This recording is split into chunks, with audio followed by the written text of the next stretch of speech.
এইচএসসির inter এর তোমাদের English second পেপারে একটা বিষয় নিয়ে আসলাম আজকে। কম্পিটিটিভ সেন্টেন্সের দুইটা গঠন আমরা পড়ব। আমি মোহাম্মদ সিকান্দার তোমাদের আজকে এই টপিকটা একটু দেখো। আমাদের অ্যাজ ইফ অ্যাজ দো এর অর্থ হচ্ছে যেন।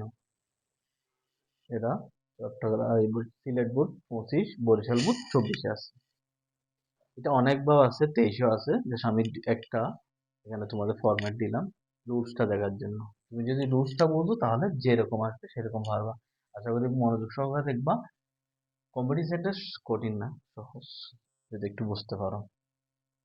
দেখো এটা স্ট্রাকচার গঠনটা হবে যে সাবজেক্ট ভার্ব ওয়ান অবজেক্ট, তার মানে present indefinite tense. Verb one মানে ভার্বের মূল ফর্ম বা base form, as if as though যেন। এরপর অংশ হবে কি সাবজেক্ট ভার্ব টু অবজেক্ট, তার মানে ফার্স্ট ইনডিফিনিট। এদিকে যদি প্রেজেন্ট ইনডিফিনিট টেন্স হয় তাহলে এখানে ফার্স্ট ইনডিফিনিট।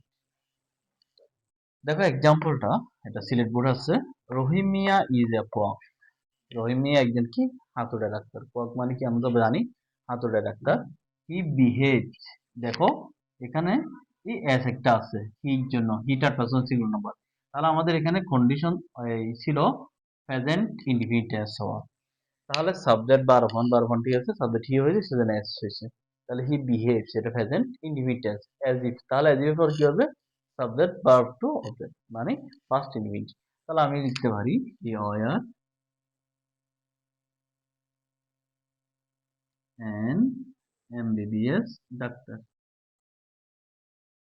ঠিক আছে, এমবিবিএস ডক্টর মানে কি বিহেভ, সে এমন ভাবে আচরণ করে যেন সে একজন কি এমবিবিএস ডাক্তার। তাহলে ওয়ারটা কি আমরা জানি verb to, am is are present form, was were হচ্ছে ভার্বের ফার্স্ট ফর্ম, আর বিন হচ্ছে ভার্বের ফার্স্ট পার্টিসিপল ফর্ম। তাহলে এখানে ওয়ার। তাহলে আমি এটা না লিখে আমি অনেক কিছু লিখতে পারি। He behaves as if he know knew everything, সে এমন ভাবে আচরণ করে সেজন্য কি সবকিছু জানে। এভাবে লিখতে হবে। মানে এখানে তোমার অর্থপূর্ণ এবং সেন্টেন্সটা মিল থাকলে তোমাকে 7 নাম্বার দিয়ে দেবে। তাহলে এটা প্রেজেন্ট ইনডিফিনিট টেন্স, পরটা হচ্ছে ফার্স্ট ইনডিফিনিট টেন্স, এটাও ফার্স্ট ইনডিফিনিট, নো নিউ। ঠিক আছে, আশা করি বুঝতে পারছো। এখন স্যার এটা আর একটা গঠন আছে, সেটা একটু দেখাই। এখানে যদি ভার্ব ওয়ান না দিয়ে ভার্ব টু দিত বিহেভ, তাহলে ফার্স্ট ইনডিফিনিট। প্রথমে যদি ফার্স্ট ইনডিফিনিট টেন্স হয়, পরেরটা হবে কি ফার্স্ট পারফেক্ট টেন্স। দেখো সাবজেক্ট, তখন হেড আসবে ভার্ব থ্রি প্লাস অবজেক্ট। তাহলে তখন কি হবে একটু দেখো। আমরা যেহেতু এটা করতেছি হয়তো আমাদের ফার্স্ট টেন্স দিয়ে দিতে পারে।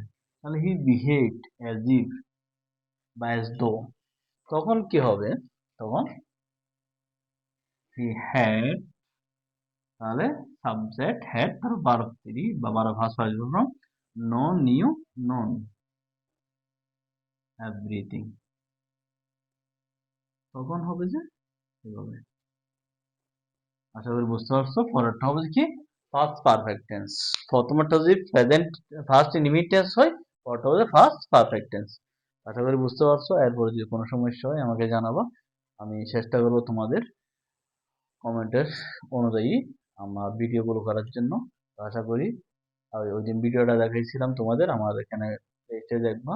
এখানে কম্পিটিটিভ সেন্টেন্স গুলো কিভাবে করতে হয় বিস্তারিতভাবে আলোচনা আছে, এভাবে দেখে নিবা। আশা করি সেকেন্ড পেপারের জন্য ভালো করে প্রস্তুতি নিবা। সেকেন্ড পেপারের মধ্যে গ্রামার পার্ট গুলো একটু ভালো করে যদি করো, কিভাবে কোর্স প্ল্যানটা আমি দেখাইছিলাম কিভাবে পাস করবা ওটা একটু দেখে নিও, আশা করি পারবা। তো যারা আমার চ্যানেলটি সাবস্ক্রাইব করছো তাদেরকে ধন্যবাদ, যারা করো না তাদেরকে বলবো তোমরা সাবস্ক্রাইব করে নিবা পরবর্তী ভিডিও পাওয়ার জন্য। ধন্যবাদ।